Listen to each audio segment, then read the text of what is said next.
ગરુડ પુરાણ અનુસાર જે વ્યક્તિ ધરતી પર આવે છે તેમનું જવું પણ નિશ્ચિત છે. ધાર્મિક માન્યતા અનુસાર વ્યક્તિ જેવું કર્મ કરે છે તેને તેના અનુસાર ફળ મળે છે. દરેક વ્યક્તિની ઈચ્છા હોય છે કે તેને મૃત્યુ બાદ સ્વર્ગની પ્રાપ્તિ થાય, પરંતુ અમુક ઉપાયથી સ્વર્ગની પ્રાપ્તિ થઈ શકે છે. ગરુડ પુરાણમાં જન્મથી લઈને મૃત્યુ સુધીની સફર વિશે જણાવવામાં આવ્યું છે. મૃત્યુ બાદ આત્માને શું શું ભોગવવું પડે અને કેવી કેવી યાતનાઓ થાય છે તે બધી વસ્તુઓનો ઉલ્લેખ તેમાં છે. જન્મ લેનાર દરેક વ્યક્તિનો એક અંતિમ સમય નક્કી હોય છે અને તેને સંસારને છોડીને જવાનું હોય છે.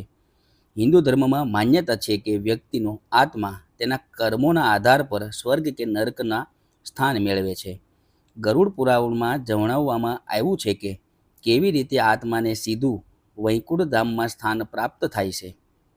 1. સંભળાવો ભગવદ્ ગીતાના પાઠ. મૃત્યુ સમયે જો ભગવદ્ ગીતાનો પાઠ વ્યક્તિને સંભળાવવામાં આવે તો તે વ્યક્તિ સરળતાથી પ્રાણ ત્યાગ કરી શકે છે અને યમદૂત તેને સ્પર્શ પણ નથી કરી શકતા. તેનો મતલબ તે વ્યક્તિને સ્વર્ગમાં સ્થાન મળે છે. 2. આપો ગંગાજળ. હિન્દુ ધર્મમાં ગંગાજળનું ખાસ મહત્વ છે. ગંગાનું જળ ધાર્મિક અને પારંપરિક માન્યતાઓ અનુસાર મોક્ષ પ્રદાન કરનાર માનવામાં આવે છે. જ્યારે કોઈ વ્યક્તિ મૃત્યુની નજીક હોય તો તેના મુખમાં ગંગાજળ નાખવાથી તેના બધા પાપોનો નાશ થાય છે અને તેને સ્વર્ગમાં જગ્યા મળે છે. 3. કરો શ્રી રામ નામનો જાપ. ભગવાન શ્રી રામનું નામ લેવાથી મનુષ્યના બધા પાપ નષ્ટ થઈ જાય છે. મૃત્યુના સમયે જો કોઈ શ્રી રામના નામનો જાપ કરે તો તે યમરાજની સજામાંથી મુક્તિ મળે છે.